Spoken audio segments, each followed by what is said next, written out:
Okay ဒါတော့ကျွန်တော်တို့ဒီ grade line ကစချကြည့်အောင်ဗျာနော်အဲ့တော့ကျွန်တော် archi grade ကိုသုံးပါတယ်အဲ့တော့အကယ်၍ဒီနေရာမှာ limit ပေးပြီးသားဆိုလဲကျွန်တော်တို့ zone လေးလုပ်ပေးလိုက်အောင်ပါပဲနော်ကျွန်တော်ကတော့ဘာကိုသုံးမလဲဆိုတော့အမြန်ဆုံးကိုကျွန်တော်စဆက်ပြမယ် XL ကိုသုံးပါတယ်နော် XL construction line ကိုပြောတာပါ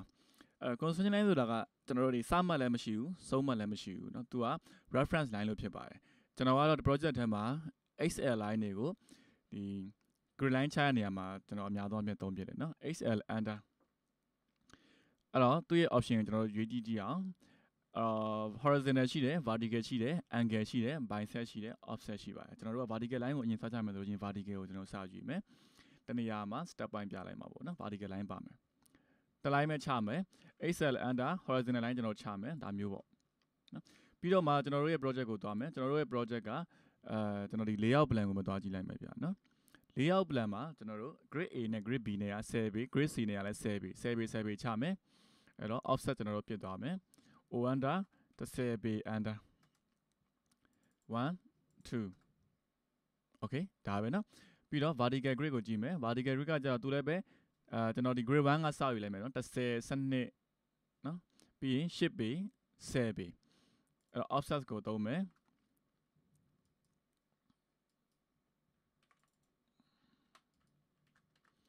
offset 10 bay ဒီနေရာမှာကျွန်တော်ပေလက်မှဆိုင်ထည့်ရမယ်နော်ရိုးတန်း10သွားခေါက်လို့မရဘူးကျွန်တော်တို့ unit က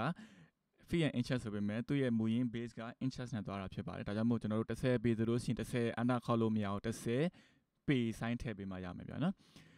အဲ့တော့10 bay ရယ်12 bay ရယ်10 bay ရယ်10 bay ရယ်အဲ့တော့ offset တစ်ခါပြန်ရိုက်မယ်12 bay အောက်ကိုရိုက်သွားမယ်နော်ပြီး offset 10 bay offset 10 bay နော်10 bay okay တတိယအတိုင်း control S လေးနဲ့ project ကို save ပါမယ်ဒါဆိုရင်ကျွန်တော်တို့ရဲ့ project ကပြီးသွားပြီအဲ့တော့ grid line ချပြီးသွားတဲ့ခါမှာကျွန်တော် rectangle နဲ့ဆွဲပါမယ် REC under ဆိုပြီးတော့ဘာလုပ်ပေးရမလဲဆိုတော့ REC under နော်အဲ့တော့ကျွန်တော်တို့ရဲ့ project boundary ကိုအရင်ဦးဆုံး rectangle နဲ့အုပ်ပေးလိုက်မယ်ဟုတ်ပြီနော် rectangle နဲ့ဘာကြောင့်အုပ်မလဲဆိုတော့ကျွန်တော်ကဒီ grid line လေးကို extension ထွက်ချင်တာဖြစ်ပါတယ်ဟုတ်ပြီနော် extension ထွက်ချင်တယ်extension ထွက်ချင်တယ်ဆိုတာကကျွန်တော်ကဒါမျိုးလေးပေါ့ဒီကနေဒီထိကျွန်တော် line လေးတွေကိုဒါမျိုးလေးပေါ့ကြိုပြီးတော့ထုတ်ချင်တာနော်ဒီ project ဆွဲထားတဲ့ grid line A ရဲ့အပြင်ဘက်ကိုကျွန်တော်တို့ extension ထုတ်ချင်တယ်အဲ့ဒီလိုပဲဒီလိုမျိုး project တွေရဲ့အပြင်ဘက်တွေကို line တွေကိုဒါမျိုးတွေကျွန်တော်အစွန်းထွက်လေးထွက်စေချင်တာပေါ့နော်ဒါကြောင့်လို့ကျွန်တော်က extension ပမာဏကျွန်တော်ထုတ်ပလိုက်မယ်အဲ့တော့ဒီ grid line ကို extension ဘယ်လောက်ထုတ်ရမလဲဆိုတာကျွန်တော်တို့မပေးတာဘူးဆိုတာတတ်မှတ်ချက်မရှိဘူးလို့ပြောတာနော်အဲ့တော့ဒီ line အတူလေးတွေက project ရဲ့ boundary ဘက်ကိုအပြင်ဘက်ကိုကျော်ပြီးတော့ထွက်စေချင်တယ်ကျွန်တော်ကတော့ဒီနေရာမှာ10 bay လောက်ထုတ်မယ်ပေါ့နော်ဒီ line ကို10 bay ပေါ့ဟုတ်ပြီနော်အဲ့ line လေးကိုကျွန်တော်10 bay ထုတ်ချင်တယ်ဒါဆိုရင်ကျွန်တော်တို့10 bay ထွက်ချင်တယ်အဲ့တော့ကျွန်တော်10 bay ထွက်ဖို့အတွက်အရင်ဆုံး REC under နဲ့ကျွန်တော် rectangle တစ်ခု project ရဲ့စမှတ်နဲ့ဆုံးမှတ်နဲ့ intersection point ကိုယူပြီးတော့ကျွန်တော်တို့ rectangle ဆွဲပေးလိုက်မယ်အဲ့ဒီနေရာမှာ intersection point ကျွန်တော်တို့ mouse ကိုဒီဘက် line တစ်ခုနဲ့တစ်ခုစုံတဲ့နေရာမှာသွားတင်လိုက်ပြီဆိုလို့ရှိရင် intersection point ဆိုပြီးကျွန်တော်မလိုက်ပြနေနော်အဲ့ဒီကောင်မျိုးကိုဒါ AutoCAD အခြေခံသိပြီးသားသူတွေတက်ကတော့သိလိမ့်မယ် snap နော် object snap point လို့ခေါ်တယ် object snap point အဲ့တော့ object snap point တွေကိုအကယ်၍ကျွန်တော်ဗီဒီယိုတွေမှာ intersection point ကမြင်ရတယ်ခင်ဗျားတို့ရဲ့ဗီဒီယိုမှာ sorry ခင်ဗျားတို့ရဲ့ AutoCAD မှာ intersection point ကအကယ်လို့မမြင်ရခဲ့ဘူးဆိုလို့ရှိရင်ကျွန်တော်ဘယ်လိုသွားပြီးတော့ဖော်ရမလဲဆိုတော့ object snap point ဖြစ်တဲ့ o snap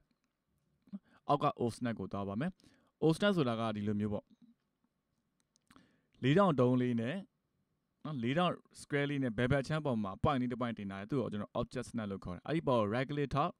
အဲ့ကောင်ဖွင့်ထားရမယ်နော်မပိတ်ရအောင်အဲ့ဒီကောင် right click ထောက်မယ်သူ့ရဲ့အောက်က o snap setting တွေကိုဝင်လိုက်မယ်အဲ့ဒီမှာကျွန်တော်တို့ဘာဖော်ထားပြရမလဲဆိုတော့ intersection point ပေါ့နော် intersection point ဆိုတဲ့ဘယ်ဘက်ချမ်းအောက်ဆုံးမှာရှိတဲ့နေရာလေးကိုကျွန်တော်ဖော်ထားပြရမယ် on ထားပြရမယ်ပေါ့အကယ်ခင်ဗျားတို့စီမှာအဲ့ကောင် off ထားမိတယ်ဆိုလို့ရှိရင်ကျွန်တော်တို့ခုနကလိုလုပ်တဲ့အခါမှာ intersection point တွေမပေါ်ဘူးဗျအဲ့တော့ဒီနေရာလေးကလည်းကျွန်တော်တို့ရဲ့ part 1နဲ့မှာပါပြီးသားပါဒီ project လေးဆွဲလို့ရှိရင်osnap လေးတွေအခြေခံအားဖြင့်တော့ basic လည်းသိပြီးသားလေးတွေဖြစ်တဲ့ဒီနေရာတော့ရန်ထူးထွေမရှင်းတော့ဘူးเนาะ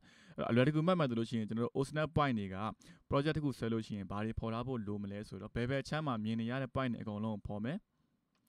ညာဘက်ချမ်းမှာကြတော့ လိုတဲ့ point တွေပေါ်မယ်ဟုတ်ပြီနော်ကျွန်တော်တို့ intersection point ကိုပေါ်ထားပဲ extension point တွေလိုရတယ် perpendicular point တွေ nearest ကမလိုရင်ပိတ်ထားလို့ရကိုမတော့ရင်ပိတ်မယ်ညာဘက်ချမ်းကောင်ကတော့လိုမခေါ်မယ်ဘယ်ဘက်ချမ်းကောင်ကျတော့အကုန်ခေါ်ထားလို့ရတယ် okay ဟုတ်ပြီ rectangle ဆွဲကြည့်မယ် intersection point နဲ့ဒီဘက် intersection point အထိကျွန်တော်တို့အဲ့ဒီ project ရဲ့ boundary ရဲ့အပြင်ဘက်ကို10ပေထုတ်မှဖြစ်တဲ့အကြောင်းမလို့အဲ့ဒီကောင်ကိုကျွန်တော် offset 10ပေ rectangle လေးကိုကျွန်တော် offset 10ပေပြစ်လိုက်မယ် rectangle ရှိမှ object ပြစ်လို့ရမှာပေါ့နော်အဲ့တော့ကျွန်တော်တို့ဒီကောင်လေးကိုအပြင်ဆုံး rectangle ရဲ့အပြင်ဘက်ကိုကြော်နေတဲ့ကောင်တွေမှတည်းများအားလုံးကိုကျွန်တော် trim ဖြတ်ပလိုက်မယ် rectangle လည်းဖြတ်မယ်အတွင်း rectangle လည်းဖြတ်ပလိုက်မယ်ဒါဆိုရင်ကျွန်တော်တို့ရဲ့ grid line ကရသွားပြီဗျ okay အဲ့တော့ဘာပြဿနာရှိလဲဆိုတော့ grid line ရဲ့ line type တွေမပေါ်ပါဘူး line type မပေါ်ဘူးဆိုတာကကျွန်တော် zone အရင်ချက်ကြည့်မှသာမြင်ရတယ် overall လုပ်လိုက်လို့ရှိရင် project တစ်ခုလုံးစာအတွက် line type တွေကဒီနေရာမှာမမြင်ရဘူးဗျမမြင်ရတော့ line type တွေကိုကျွန်တော် scale ပြောင်းပေးရပါမယ် line type တွေ scale ပြောင်းတဲ့နေရာနှစ်နည်းရှိတယ်ပထမတစ်နည်းကကျတော့ကျွန်တော် line type setting ဖြစ်တဲ့ ATS ပေါ့နော် line type scale ဆိုတဲ့နေရာကနေသွားပြီးတော့ပြောင်းလို့ရတယ် line type scale ATS နော်အဲ့တော့ကျွန်တော်တို့က ATS လို့ခေါ်လိုက်မယ်ဆိုလို့ရှိရင်သူ့ရဲ့ default option က scale တန်ဖိုးက1နော် comment မှာဖတ်ကြည့်လို့ရပါတယ် new line type scale factor တဲ့သူရဲ့ default တန်ဖိုးကကျွန်တော် scale factor တန်ဖိုးက1ဖြစ်နေပါတယ်ကျွန်တော်တို့ခင်ဗျားတို့က line type scale ဘယ်လောက်ပြောင်းမလဲတဲ့ line type scale factor တန်ဖိုးက1ကိုကျွန်တော်ဒီမှာ50လို့ကျွန်တော်ပြင်လိုက်မယ်နော် enter ဒါဆိုရင်ကျွန်တော်တို့ရဲ့ပုံထဲမှာ grid line တွေက scale တွေပြောင်းသွားတယ်ဟုတ်ပြီနော် ATS ပြန်ခေါက်ကြည့်ပါမယ် ATS enter line type scale တန်ဖိုးကျွန်တော်20ပေးလိုက်မယ်ပြောင်းသွားပြီသူကဟုတ်ပြီနော်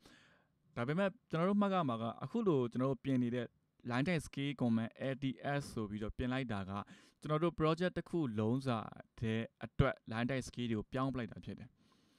အလွယ်ဆုံးနားလည်အောင်ပြောရလို့ရှိရင်ကျွန်တော်တို့ဒီ drawing ထဲမှာရှိသမျှ line type တွေအကုန်လုံးရဲ့ scale တန်ဖိုးကို factor တန်ဖိုး20သွားပြီးတော့ပြောင်းလိုက်တာဖြစ်ပါတယ်အဲ့တော့ကျွန်တော်တို့က grid line နေရာမှာ scale 20အခု factor တန်ဖိုးကအဆင်ပြေတယ်ဆိုပေမဲ့တစ်ခါတလေမှာကျွန်တော်တို့နောက်ထပ်ဒီ drawing ထဲမှာပဲနောက်ထပ် line တွေ object လေးဆွဲတဲ့ခါမှာလဲအဲ့ဒီ line တွေရဲ့ scale တန်ဖိုးကဘယ်လောက်ဖြစ်နေမလဲဆိုတော့20အလိုလိုဖြစ်နေမှာဆိုတော့အဆင်ပြေခြင်းမှပြေလိမ့်မယ်ကျွန်တော်သိသိချင်တာက project တစ်ခုထဲမှာ file တစ်ခုထဲမှာ line type တွေကတန်ဖိုးကအမြဲတမ်း20ဟုတ်ချင်မှာဟုတ်မှာဟုတ်ပြီနော် grid line အတွက်ကတော့ scale 20 line type scale 20ကအဆင်ပြေတယ်ဆိုပေမဲ့ကျွန်တော်တချို့တေးသေးလေးတွေ object လေးတွေဆွဲတဲ့အခါမှာ line type scale 20ဆိုလို့ရှိရင်အရင်ကြီးနေမှာအဲ့တော့ object တစ်ခုနဲ့တစ်ခုနဲ့ line type scale factor တန်ဖိုးတွေကအမြဲတမ်းတမတက်ဖြစ်နေမှာမဟုတ်ဘူးဆိုတော့ကျွန်တော်ကဒါမျိုးသွားပြင်လိုက်လို့ရှိရင်မရဘူးတော့မဟုတ်ရတယ်ဒါပေမဲ့ကျွန်တော်တို့ခင်ဗျားတို့ဆွဲနေတဲ့ project တစ်ခုလုံးရဲ့ file type တွေအကုန်လုံးရဲ့ line type တွေအကုန်လုံးရဲ့20 scale factor တန်ဖိုးသွားပြီးတော့ချဲ့နေမှာအဲ့တော့အဆင်မပြေနိုင်ဘူးကျွန်တော်ကတော့ဘယ်လိုလုပ်မလဲဆိုတော့ ATS တန်ဖိုးကိုကျွန်တော်တို့က1မဲ့ထားတာပြီးတယ်ဘာကြောင့်လဲဆိုတော့ကျွန်တော်တို့ project ထဲမှာကျွန်တော်တို့ drawing ထဲမှာ line type ကဒီတစ်မျိုးတည်းသုံးမှာမဟုတ်ဘူးဟုတ်ပြီနော်တစ်ခါတလေမှာ hidden သုံးမယ်တစ်ခါတလေမှာ border line သုံးညင်နဲ့သုံးမယ်အဲ့လို line type တွေပြောင်းသုံးတဲ့အခါမှာကျွန်တော်တို့ ATS လို့သာခောက်ထားလိုက်မယ်ဆိုလို့ရှိရင်အဲ့ဒီ line type တွေရဲ့ scale တန်ဖိုးကလည်း default ကအလို20ချက်ပြီးသားဖြစ်နေမှာ okay နော်ကျွန်တော်က1မဲ့ထားမယ်1မဲ့ထားပြီးတော့ကျွန်တော်တို့ manual ချက်မယ်ပေါ့နော်လိုချင်တဲ့ချက်ချင်တဲ့ object line type တွေကို line type ချက်ချင်တဲ့ object တွေကိုကျွန်တော်တို့ select မှတ်လိုက်မယ် select မှတ်ပြီးတော့ right click ထောက်မယ်ပြီးတော့မှဘာခေါ်မလဲဆိုတော့ properties ခေါ်ပါတယ်နော် properties ခေါ်မယ် properties ထဲမှာဘာရှိလဲ1 2 3 4နော်4နေရာမြောက်နေရာမှာကျွန်တော် line type scale ဆိုတာရှိတယ်ဒီမှာမှကျွန်တော်တို့20သွားချက်မယ်ဒါဆိုရင်ဒီ select မှတ်ထားတဲ့ line type အတွက်ကိုပဲကျွန်တော်တို့ scale factor တန်ဖိုးက20ချက်တာဟုတ်လားနောက်တစ်ခါကျွန်တော်တို့ line type တစ်ခုဆွဲမယ်ဆိုလို့ရှိရင် line တစ်ချောင်းဆွဲမယ်ဆိုလို့ရှိရင်သူ့ရဲ့ line type ရဲ့ scale က1မှတ်ဖြစ်နေမှာကျွန်တော် select မှတ်ပြီးတော့ပြန်ချက်ပေါ့နော်အဲ့ဒီခါလေးမှာတချို့ line type က5နဲ့အဆင်ပြေရင်လည်းပြင်မယ်ဟုတ်လားတချို့က20နဲ့ပြင်ခြင်းမှာတချို့ကကြတော့30နဲ့ပြင်ခြင်းလည်းပြင်မယ်အဲ့တော့အမျိုးမျိုးပြင်လို့ရတယ်ကျွန်တော်တို့တွေကဟုတ်ပြီနော်အဲ့တော့ကျွန်တော်ကတော့ဘယ်လိုချက်လဲဆိုတော့ line type တွေကိုအဲ့လိုမျိုး select မှတ်ပြီးတော့ပဲချက်တာများပါတယ် object ကို select မှတ်ပြီးတော့မှ line type scale တွေကိုတတ်မှတ်တယ်လို့ပြန်ပေးလို့ရတယ် okay နော်ဒါမှမဟုတ်ခင်ဗျားတို့ကဒီ project ထဲမှာ line type တစ်မျိုးပဲသုံးမှတ်တယ်လို့ရှိရင်တော့ line type တွေအားလုံးချက်ကျင်တယ်ဆိုလို့ရှိရင်တော့ခုနကကျွန်တော်ပြောလိုက်တဲ့ ATS line type scale factor တန်ဖိုးနဲ့ပဲကျွန်တော်ချက်ပလိုက်လို့ရတယ် okay ဒါဆိုရင်နားလည်မယ်လို့ထင်ပါတယ်အဲ့တော့ကျွန်တော်တို့ grid line ချတဲ့ကိစ္စပြီးသွားပြီဗျ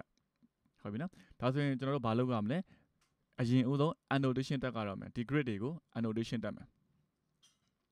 annotation တက်ဖို့အတွက်ကကြတော့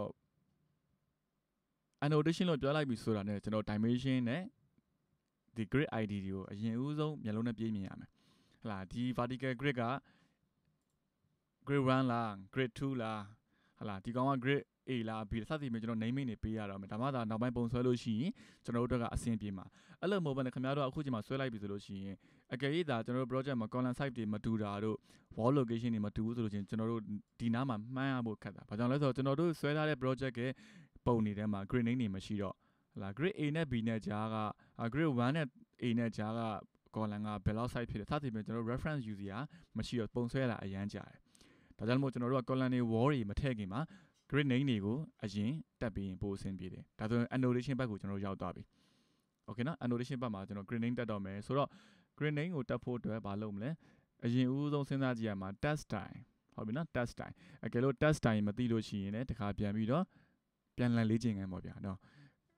unit 3ကို part 1က unit 3ကိုပြန်ပြီးတော့လေ့လာပါအောင်ဟုတ်ပြီနော်ကျွန်တော်တို့ဒီနေရာမှာ test time တန်းတက်မယ်အဲ့တော့ st enter ခေါက်ပါတယ်အဲ့တော့သူရဲ့ default ဖြစ်တဲ့ annotated နဲ့ standard နဲ့ကိုကျွန်တော်တို့ကမသုံးချင်ဘူး new တောင်းမယ်ဟုတ်ပြီကျွန်တော်ဒီနေရာမှာ grid id လို့ပဲကျွန်တော်ပေးလိုက်ပါမယ် okay အမှန်နော် font ကျွန်တော်ကသုံးနေကြတစ်ခုခုကျွန်တော်တို့ရေးမယ်အဲ့တော့အထူးလက်မှတ်ထားပေးရမှာကျွန်တော် height and more တွေကျွန်တော်ဒီနေရာမှာဘာမှမပေးပါဘူး height and more တွေမပေးဘူးလောလောဆယ်နော်ကျွန်တော်ဒီ test time ထဲမှာ height and more ကျွန်တော်မထည့်ခဲ့သေးဘူးရေးမှာပဲကျွန်တော်တို့ထည့်မယ်ဘာကြောင့်လဲစာတွေကအရွယ်အစားတွေက project ထဲမှာအမျိုးအစားတွေကတစ်ခုနဲ့တစ်ခုနဲ့တူချင်မှတူမှာဟုတ်ပြီနော်ဒီ grid နာမည်နေရာမှာကျွန်တော်တို့ရဲ့ test time ကဘယ်လောက်ဖြစ်တယ်ဆိုပေမဲ့နောက်ထပ်ပုံလေးမှာတော့ test site က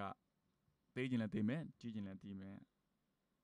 အဲ့လိုမျိုးဖြစ်တာပေါ့နော်အဲ့တော့ကျွန်တော်တို့အများတန်းဒီ style ထဲမှာမထည့်ထားပါဘူးနော် okay ဘာမှမပြင်တော့ဘူးเนาะကျွန်တော်တို့ခင်ဗျားတို့ဒီနေရာမှာဘာမှမပြင်တော့ပါဘူးเนาะ set ကားတင်လိုက်မယ် yes close ဒါဆိုရင်ကျွန်တော်တို့ ਨੇ style လောက်တာပြီးသွားပြီစာရေးတော့မယ်ဟုတ်လားစာရေးမယ်ဆိုတော့ပတိထားရတော့မယ်ဒီနေရာမှာ layer ဟုတ်နော်ကျွန်တော် grid name ကိုရေးမှဖြစ်တဲ့အကြောင်းမို့ကျွန်တော်တို့ annotation grid id ဆိုတဲ့ layer ကိုကျွန်တော်ရွေးပါတယ်ဟုတ်ပြီအဲ့တော့စာရေးကြည့်ကြည့်အောင်နော်စာရေးမယ်ဆိုတော့ကျွန်တော် command တွေကိုပြန်ခေါ်ကြည့်အောင်ဘာတွေရှိနိုင်မလဲဒီ test တွေ m test တွေရှိမဲလားစာနဲ့ပတ်သက်ပြီးတော့ notes တွေပြန်ပြီးတော့ဖတ်ကြည့်ကြည့်မယ်ဒါကတော့မသိသေးတဲ့လူတွေပေါ့နော်သိတဲ့လူတွေကတန်းပြီးရေးအောင်ပါပဲ m test နဲ့ d test တွေရှိမယ်ကျွန်တော်ကတော့ဒီနေရာမှာစာလုံးကြီးတစ်လုံးနဲ့ရေးတာဖြစ်တဲ့အကြောင်းမလို့ကျွန်တော်က d test ကိုပဲသုံးပါတယ် okay